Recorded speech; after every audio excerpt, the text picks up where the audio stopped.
Estou decidido a não ver mais minha mãe porque ela arranjou um namorado muito mais novo que eu, e minha irmã está brava com isso. Eu preciso falar sobre isso, mas não sei nem como começar, além de dizer que meu pai também não é nenhum anjo, mas quando se trata dos filhos, ele pelo menos tentou estar presente. Minha mãe tem um diagnóstico de saúde mental que ela usa como desculpa para o comportamento dela, mas se recusa a procurar qualquer tipo de tratamento. Crescendo, minha irmã e eu ou chegávamos em casa e encontrávamos a casa em silêncio absoluto, com nossa mãe encolhida na cama ou no sofá, deprimida demais para se mexer, ou ela estava limpando a casa obsessivamente com a música tão alta que dava para ouvir do ponto de ônibus. Infelizmente, os dias depressivos eram os que a gente mais esperava, porque ela também se tornava extremamente verbalmente abusiva, e às vezes até fisicamente, embora nunca em níveis extremos.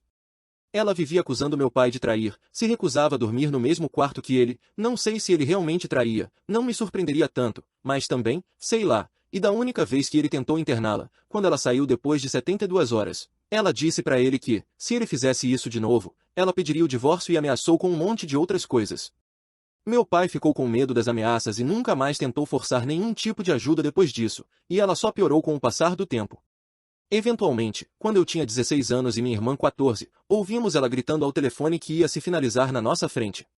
Tirei a gente de casa e levei minha irmã para nadar no riacho perto de casa, porque com 16 anos eu não tinha ideia do que mais fazer. Naquele dia, quando finalmente voltamos, meu pai sentou com a gente e contou que ele e nossa mãe iam se divorciar.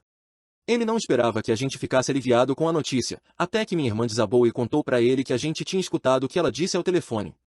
Houve muito choro, muitos processos, ordens de restrição e outras coisas que acabaram nos permitindo não ver mais nossa mãe a não ser que quiséssemos.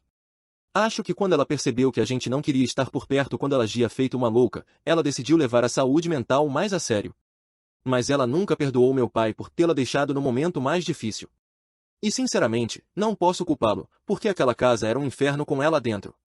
Enfim, hoje tenho 22 anos e meu pai começou a namorar novamente este ano. A mulher com quem ele está saindo é uma gracinha, da idade dele, e eles fazem aquelas coisas fofas de casal maduro, mesmo não sendo tão velhos assim, RS. Feiras de produtores, antiquários e vendas de garagem todo fim de semana, haha.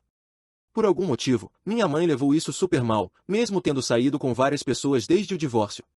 Ela começou a falar de tudo, desde que ele a deixou por uma vaca até que sempre soube que ele traía e isso era prova.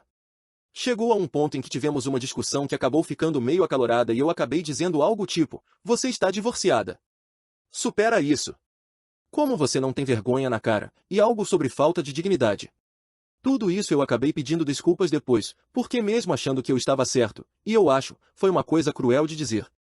Corta para menos de um mês depois dessa discussão, e ela começa a exibir o novo namorado. Que, por acaso, é mais próximo da idade da minha irmã do que da dela. Eu sei bem que esse relacionamento é só para provocar meu pai, mas eu não consigo evitar. É nojento. É muito nojento, cara. Esse cara é mais novo que eu e está fazendo o papel de maridinho com minha mãe de 50 e poucos anos? É estranho, predatório e repulsivo. Mas, ele é legalmente adulto e não tem nada que eu possa fazer a respeito. Qualquer coisa que eu dissesse para minha mãe viraria um joguinho de então seu pai pode namorar mas eu não posso, como se o simples fato de estar namorando fosse o que está me incomodando. Parte de mim acha que ele só está com ela porque ela ficou com a casa no divórcio e está financeiramente bem para os padrões da nossa região. A outra parte acha que ela aliciou o cara. Então, eu simplesmente parei de me comunicar. Nunca dou uma explicação real de por que não posso ir lá ou atender as ligações, só digo que estou muito ocupado no trabalho. Minha irmã veio aqui segunda-feira e disse que nossa mãe está com muita saudade de mim e que espera que eu possa aparecer no fim de semana, porque está planejando fazer meu prato favorito no sábado. Não tenho ideia do que isso significa, a não ser que ela esteja falando da fatia fria de pizza que eu tinha que pegar escondido para minha irmã e eu comermos enquanto ela não estava olhando, mas enfim. Tentei desconversar, mas minha irmã não largava o osso, e acabei perdendo a paciência e dizendo que eu não queria ir lá assistir uma mulher de 50 e poucos anos se esfregando num calouro da faculdade. Minha irmã ficou absolutamente chocada com isso e perguntou se eu estava falando sério. Quando dei de ombros e assenti, ela começou a me xingar de tudo quanto é jeito, dizendo que eu estava com problema com a felicidade da nossa mãe finalmente. E eu disse que preferia que ela fosse feliz com alguém da idade dela, e que não ia fingir que achava tudo aquilo normal, então achei melhor nem aparecer. Minha irmã acabou me batendo, e por isso está proibida de voltar aqui em casa. Agora minha mãe está mandando mensagens dramáticas e áudio chorando, perguntando se eu a odeio, e mais um monte de baboseira com a qual eu simplesmente não consigo lidar. Não quero contar para os meus amigos porque eles não sabem o quão ferrada é minha família. Eles conhecem basicamente só meu pai, ou minha irmã, se é que conhecem alguém da família. Desculpa pelo textão, mas só de escrever já me sinto melhor, haha. Obrigado por ler, se você leu até aqui. Edit. Ela estava fazendo terapia e tomando medicação para o transtorno bipolar antes de começar a namorar com ele. Quanto à felicidade, sei lá. Eu sei que ela estava feliz quando conheci, mas ela também estava feliz com cada um dos outros namorados, que, ao contrário desse, não eram mais novos que os próprios filhos dela, e essa felicidade sempre passava logo. Ninguém sabe o que acontece a portas fechadas. Vai ver, você tem razão e é um romance lindo demais para eu conseguir enxergar, mas sinceramente, não me importa. Ainda é estranho e perturbador que uma pessoa da idade dela esteja procurando caras que acabaram de sair do ensino médio ou estão entrando na faculdade. Deus sabe que qualquer chance dela conhecer meus amigos foi pelo ralo no momento em que vi aquele cara.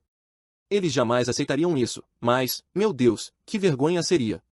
E eu também acho injusto colocar a situação como mas ela precisa aproveitar esse jovem por causa da saúde mental, e me tratar como se eu fosse um filho ruim por achar isso nojento. Eu acharia nojento se fosse meu pai com uma garota de 19 ou 20 anos também. Isso é esquisito pra caramba, e meio doentio. E, mais uma vez, não há nada que eu possa fazer, os dois são adultos livres e legais, mas eu não vou sentar na casa dela e fingir que não estou enojado com as atitudes dela. Simplesmente não dá.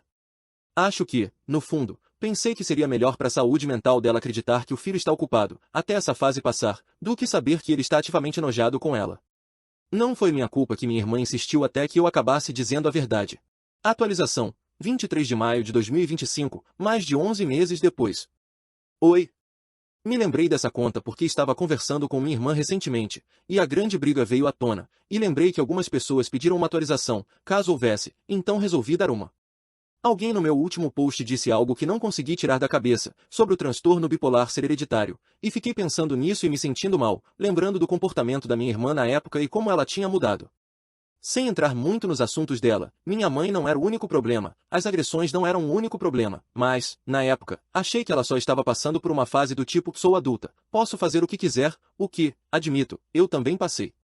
Só que não foi até alguém apontar isso que tudo começou a se encaixar na minha cabeça. Consegui convencer minha irmã a procurar ajuda, só para fazer um teste. Eu aceitei fazer também, porque ela teve um surto do tipo eu não sou louca, você que é louco comigo. Pesquisei, porque outro comentário mencionou escalonamento de preços, e encontrei uma opção que cabia no nosso bolso na época, embora agora eu tenha plano de saúde pelo meu novo emprego, então em breve nenhum de nós vai precisar se preocupar tanto com isso. Verifiquei 3 vezes se podia colocá-la no meu plano, dei sorte porque ela ainda está na faculdade. Enfim, depois de conversarmos com nossos respectivos terapeutas psicólogos, parece que ela tem transtorno bipolar tipo 1, como nossa mãe, enquanto eu tenho TEPT, transtorno de estresse pós-traumático, relacionado à minha mãe e aos cuidados com ela. Ela brinca que eu dei sorte porque ela tem que tomar uns cavalões de pílulas e eu ganho passe livre para fumar erva. Minha mãe parou de ver o garotinho só algumas semanas depois do post. Eu sabia que era uma fase. Pelo que minha irmã disse, ela está namorando outro homem agora, mas não mudou o comportamento. Acho que minha irmã está perto de cortar contato com ela também, o que, apesar de soar cruel, me dá esperança. No meu caso, o corte de contato veio depois que minha terapeuta disse que o que eu via como discussões normais entre nós dois, na verdade, eram gatilhos meus. É estranho usar essa palavra, nunca fui o tipo de babaca que odeia aviso de gatilho, mas pensar que isso se aplica a mim é estranho, porque ela sempre me lembrava dos piores momentos da minha vida. Pensei muito nisso e decidi que concordava. Brigar com ela por causa disso não ia me levar a lugar nenhum, então só disse que não queria vê-la por um tempo e a bloqueei. Ela não lidou bem no começo, mas se acalmou depois de algumas semanas. Numa nota muito mais feliz. Meu pai vai se casar com a namorada, e estou muito empolgado com isso. Ela é uma mulher maravilhosa, e os dois compartilham tantas paixões. A coleção de vidro antigo deles deveria estar no museu, e nunca vi duas pessoas tão felizes juntas.